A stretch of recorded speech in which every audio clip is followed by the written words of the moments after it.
নমস্কার বন্ধুরা, তোমরা সকলে কেমন আছো? আশা করি রাধা মাধবের কৃপায় তোমরা সকলেই ভালো আছো, সুস্থ আছো। তো দেখো, আজকে সকাল থেকে স্টার্ট করছি ব্লগটা। ওইদিকে আমি স্নান করে পুজোয় বসেছি, এইদিকে মেয়েকে বললাম তুই একটু টিফিন কর, তাও কেটে গুছিয়ে নিয়েছে। আজকে টিফিনে হবে আমাদের গোলা রুটি। তার জন্য দেখো কেটে নিয়েছে টমেটো, ছোট ছোট করে কুচি করে নিয়েছে, কাঁচা লঙ্কা, আর ওইদিকে পেঁয়াজ কুচি, এদিকে একটু অনিয়ন ছিল, সে স্প্রিং অনিয়ন ছিল, সেটাকে একটু কুচি করে নিয়েছে। এদিকে দুটো ডিম নিয়ে নিয়েছে, এদিকে নিয়ে নিয়েছে ময়দা, তার মধ্যে তেলে দিয়ে দিয়েছে একটু ময়াম, তেল, নুন, একটু মিষ্টি দিয়ে এগুলোকে একসাথে সব গুলে ভালো করে ফেটিয়ে পাতলা পাতলা করে করবে গোলা রুটি।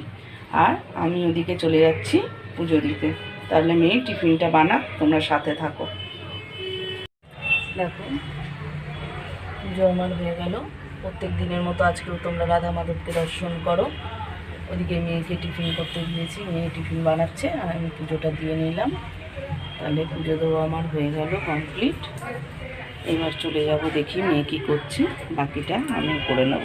তাহলে সাথে থাকো। তো দেখো, মেয়ে বানিয়েছে টিফিন, বেশ সুন্দর বানিয়েছে, বেশ বড় বড় গোল গোল, খুব সুন্দর, খেতেও টেস্টি হবে যেহেতু এর মধ্যে অনেক কিছু জিনিস দেওয়া আছে। তা আজকে সকালে সবাই আমরা এই গোলা রুটি টিফিন করব। এবার ওরা চাইলে এর মধ্যে একটু সস দিয়ে নেবে, নিয়ে খেয়ে নেবে। এখন ডাব খাবো, তা ডাবটাকে ফুটো করে যে জল ঢেলে নিচ্ছি।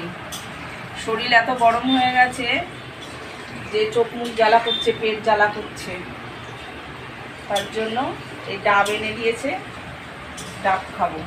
ফুটো নিয়ে এসছে, ফুটো নিয়ে আসলেই হয়ে যাবে।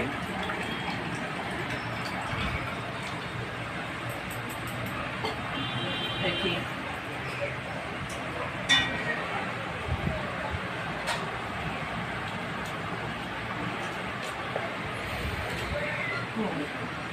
ডাব যেভাবেই কাটো না কেন, ডাবের জল পড়বেই।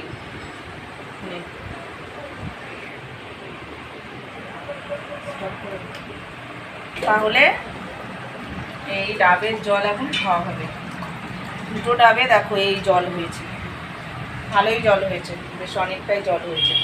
এখন এই ডাবের জলটা খাওয়া হবে। বলছি স্টপ। তাহলে দেখো চলে এলাম রান্নাঘরে, দুপুরের রান্না হবে এখন।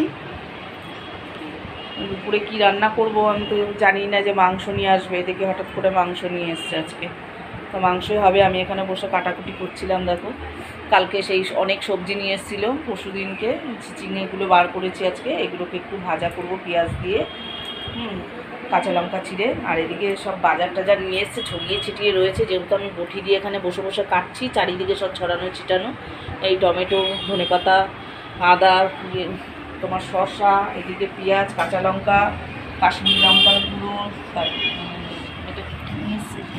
শাহি গরম মশলা। শাহি গরম মশলা শেষ হয়ে গেছিলো বললাম, তাই নিয়ে এসছে। কাশ্মীরি লঙ্কার গুঁড়োও নিয়ে এসছে, একবারে গোটা নিয়ে এসেছিলো মেয়ে, তো গুঁড়োও নিয়ে আসলো দেখি। এদিকে পেঁয়াজ নিয়ে এসছে, দেখো কত পেঁয়াজ নিয়ে এসছে। কেটে রেখেছি আমি এদিকে পেঁয়াজ আর টমেটো মাংসের জন্য। এইদিকে মিক্সিতে দিয়ে রেখেছি, এখনও বাটা হয়নি, আদা রসুন ছাড়িয়ে রেখে দিয়েছি।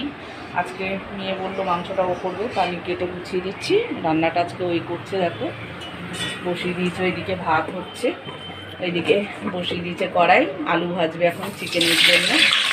কত তেল দিয়ে দিয়েছিস কে? অনেকটা তেল দিয়ে দিয়েছিস তো। আলুটা ভেজে নিচ্ছে মাংসের এখন। আর মাংসটা তো আমি ওইদিকে ধুয়ে পরিষ্কার করে আমি দিয়েছি। মাংসটা আমি ধুয়ে দিয়েছি, ও এখন রান্নাটা করবে। তাহলে আমি শুধু ওকে একটু জোগাড় জান্তিগুলো করে দিচ্ছি বসে বসে। তাহলে আজকে আমার রান্নার থেকে ছুটি। তাহলে ওইদিকে বসাক, মাংস সব কিছু রেডি করে দিয়েছি, এখন আমি মশলাটাকে করে দেবো, করে দিয়ে তারপরে বসে বসে চিচিঙ্গাটাকে কাটবো। চলে এলাম দুপুরে খাওয়ার টেবিলে, সবার জন্য ভাত বেড়ে নিয়েছি। ভাত, চিচিঙ্গা ভাজা, আর এদিকে মাংস, চিকেন রান্না হয়েছে, আর এদিকে আছে একটু স্যালাড। তাহলে এখন সবাই আমরা খাওয়া দাওয়া করব। দেখো চলে এলাম একদম রাত্রে খাবার টেবিলে। আজকে রাত্রিবেলা কোনো রান্না বান্না নেই, দুপুরে যা রান্না করেছি সব অল্প অল্প খেয়েছিল বলে থেকে গেছে, ওই জন্য রান্না বান্না নেই। এখন সব খেতে বসবো। তাহলে আজকে ভিডিওটা এখানে শেষ করছি, আবার কালকে তোমাদের সাথে দেখা হচ্ছে। শুভরাত্রি, সবাই ভালো থেকো, সুস্থ থেকো।